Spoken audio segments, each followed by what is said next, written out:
I puck my time and my money on holistic doctors. And my friend Tiffany recommended this doctor from Harlem. Her name's Dr. Courtney Witherspoon. Tiffany described her as being this, 60-year-old woman with the skin of a 20-year-old. And I kept imagining Angela Bassett, with a white pressed linen doctor's lab coat coming up to the door. And instead it was an overweight woman with a bad weave, mascara smeared down her face, and a pink tracksuit with stains all over the front. And she couldn't even remember my name. She'd call me you. She's like, you, speaking to this machine, and it's gonna diagnose what's wrong with your individual organs based on the pitch and the tone of your voice. Everything inside of me told me to run. But instead, I wrote her a check for $250. And then there was Maria. Maria was from Spain. And Maria, I actually had to take off a week from work, fly to California, rent a car, drive all the way out into the desert. And who answers the door but this 90-year-old, 70-pound, feeble woman.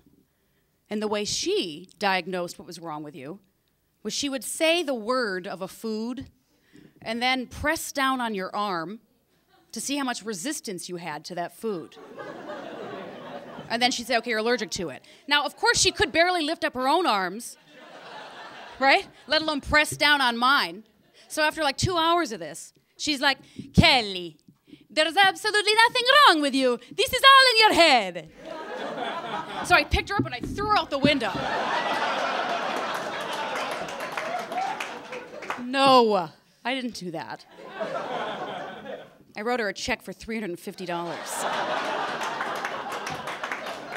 So then I was like, this is it. I'm done. I'm going to spend my money on what I want to do. I need to relax. I want to have a good time. So I went on a yoga retreat on a remote peninsula in Costa Rica. And the second day I'm there, there's a huge earthquake, the biggest earthquake they've had in 120 years. And then the whole land is like reverberating with aftershocks for the whole week that I'm there.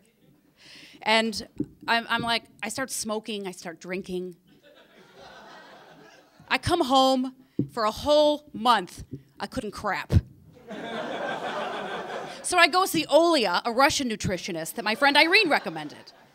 And I'm like, Olia, what's wrong with me? I'm eating whole grains, fruits, vegetables, I'm meditating. And she's like, no wonder you feel like crap.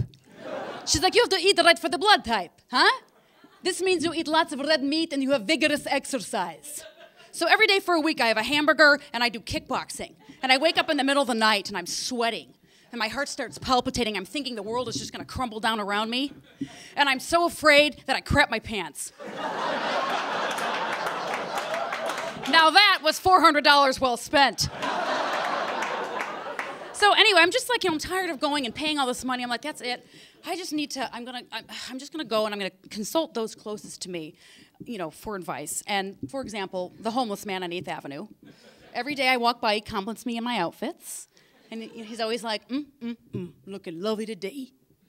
And this one day I walk past and I have a new hat and it was $500. And he's like, looking ugly today. And so I gave it to him because I didn't have my checkbook on me. I mean, do homeless people even take checks? And then I call up my mom, I was like, Mom, I was just really depressed.